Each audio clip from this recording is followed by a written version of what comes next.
Aunque el surrealismo se extinguió como un movimiento artístico en la década de 1930, sus planteamientos ideológicos, orientados en contra de las teorías tradicionales sobre estética, ética y política, y en favor de nuevos símbolos y mitos alejados del racionalismo, continuaron ejerciendo su influencia a lo largo de todo el siglo XX. El término surrealismo, acuñado por el escritor Guillaume Apollinaire, designa movimiento de amplio espectro que se desarrolló en la literatura y las artes a partir de la década de 1920. Derivado del dadaísmo, el surrealismo tuvo por principal promotor a André Breton. Del campo literario, el surrealismo se extendió a las artes plásticas, el cine, el teatro, la filosofía, la moda y también el modo de vida. En un principio no figuraron pintores en el grupo, pero en el doble ensayo Les Surréalistes et la Peinture, Breton habló de la ya existencia del movimiento pictórico, paralelo al literario, aunque no tuviera en su opinión la misma importancia. El modelo surrealista se sustentaba en el objeto perturbador y mágico, un objeto y unas imágenes procedentes del sueño y plasmadas en asociaciones fortuitas, de forma parecida al automatismo verbal. El automatismo verbal se trataba de transmitir directamente, sin reflexionar o concentrarse en lo que se quería decir, las palabras que, sin tema concebido, vinieran a la mente de forma inmediata. Estas frases procederían directamente del subconsciente y no tendrían relación lógica entre sí. La primera exposición de pintura surrealista tuvo lugar en la Galería Piré de París, en 1925. Los pintores surrealistas se interesaron por el arte infantil y por las manifestaciones artísticas realizadas por enfermos mentales. En su búsqueda de un lenguaje recurrieron a diversos procedimientos, tanto técnicos, ya sea collage, papeles rajados, frotación u objetos, como estilo, desde unas formas más bien abstractas como las de André Manson a un detallismo efectista de formas concretas en obras como las de Salvador Dalí o René Magritte. La pintura surrealista comprendió diversas tendencias, aunque con caracteres propios. La escuela metafísica italiana, con Giorgio de Chirico y Carlo Carra, constituyó un movimiento paralelo. Por su parte, procediendo del dadaísmo, Marx Ernst realizó obras surrealistas, plenas que constituían sucesiones de imágenes contradictorias, trasunto de su interés por lo desconocido y por el medio irracional. Yves Tanguy plasmó formas totalmente invertidas en unos paisajes reflejados con profusión de detalles. Salvador Dalí realizó sus primeras obras surrealistas bajo la influencia de los metafísicos italianos y emprendió, junto a Luis Buñuel, las primeras experiencias cinematográficas surrealistas en 1928, con un chien andalú, y en 1931 con L'Œil d'Or. Dalí desarrolló en su pintura lo que él llamó el método paranoico crítico, que propugnaba un avance dentro del mundo alucinatorio y paranoico para liberar las imágenes inconscientes con mayor fuerza y verterlas en sus obras y en su propia vida. Así Dalí veía imágenes múltiples distorsionadas pero reconocibles, que supo reflejar en sus cuadros con gran riqueza de dibujo.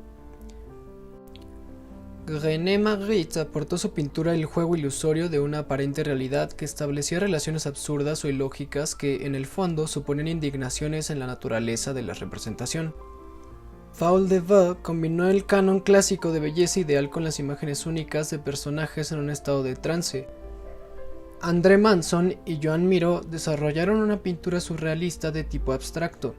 Miró empleó la técnica del dibujo automático en sus representaciones imaginarias de animales o personajes plasmados de forma caligráfica. La escultura surrealista apostó por formas ambiguas, no del todo abstractas, pero que tendían a lo simple, cuando no a lo infantil. Casi todos los pintores surrealistas hicieron alguna escultura. Un precursor del surrealismo es el pintor ruso Marc Chagall, que se instaló en 1910 en París, la capital artística del mundo, y formó parte de la llamada Escuela de París. Su estilo es tan personal e imaginativo que resulta difícil enclavarlo en ningún movimiento. Su pintura se caracteriza por los brillantes colores e imágenes deliciosamente infantiles y líricas sacadas del folclore judío de su tierra natal. En sus obras hay también elementos expresionistas y cubistas. Sus cuadros más conocidos son Autorretrato con 7 dedos, en que se puede ver la influencia cubista, y La aldea y yo. Además de esto, también diseñó las vidrieras de la Catedral de Metz. El surrealismo tiene dos modalidades, la objetiva o figurativa, que emplea una técnica casi fotográfica para imitar la realidad. A ella pertenecen Dalí, Magritte, Ernest o Debord. Y la antiobjetiva, o de formas más o menos abstractas de un lenguaje casi poético. En ella está Miró, Tanguy o Matá. Corriente objetiva o figurativa. El catalán Salvador Dalí es el más extravagante de todo el grupo. En sus telas dio realidad a sus delirios y obsesiones, aplicando el método paranoico crítico de su invención. Su estilo se caracteriza por un dibujo academicista y de gran exactitud, una luz muy clara y figuras alargadas, y descompuestas siempre inquietantes. Su actitud megalómana y provocadora, así como su desmedido amor al dinero, escandalizó a los surrealistas, que lo expulsaron del grupo en 1933. Otro motivo del alejamiento fue la simpatía que mostró al bando franquista durante la Guerra Civil Española. En los años 40 se instaló en Estados Unidos y su pintura se volvió más conservadora. Sus obras más conocidas son La persistencia de la memoria, con sus perturbadores relojes blandos y al fondo los acantilados de Cadaqués, El gran masturbador y Premonición de la Guerra Civil, con monstruosas y terribles figuras. En sus obras posteriores como Leda Atómica, en que pintó a su esposa y musa Gala, y las religiosas La Madonna, de Portligat, y El Cristo de San Juan de la Cruz, mostró un sentido más clásico del espacio.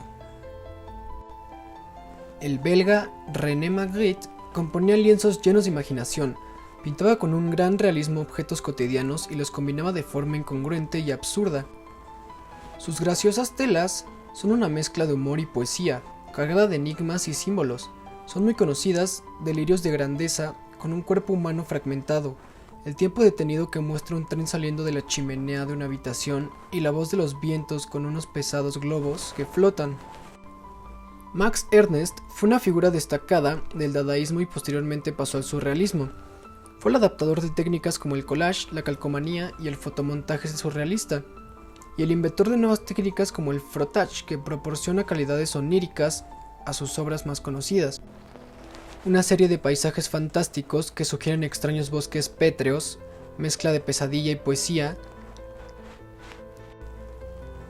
El belga Paul Delvaux estaba obsesionado por la figura femenina ideal, desnuda o vestida, a la que situaba en espacios irreales, como soñados, pero ejecutados con gran precisión. Corriente antiobjetiva o poética. Joan Miró. El pintor catalán es el máximo representante de esta corriente. Su pintura, elaborada con colores puros y tintas planas, estaba llena de fantasía, alegre, lúdica, lírica. Su estilo se hizo cada vez más simple y personal, con formas biomórficas dibujadas de manera infantil. Entre sus obras destacan El Carnaval de Arlequín, Mujer, Pájaro y Estrella, El oro del azul del cielo. Miró fue también escultor y ceramista. En Barcelona, su ciudad natal, tiene un museo, la Fundación Miró.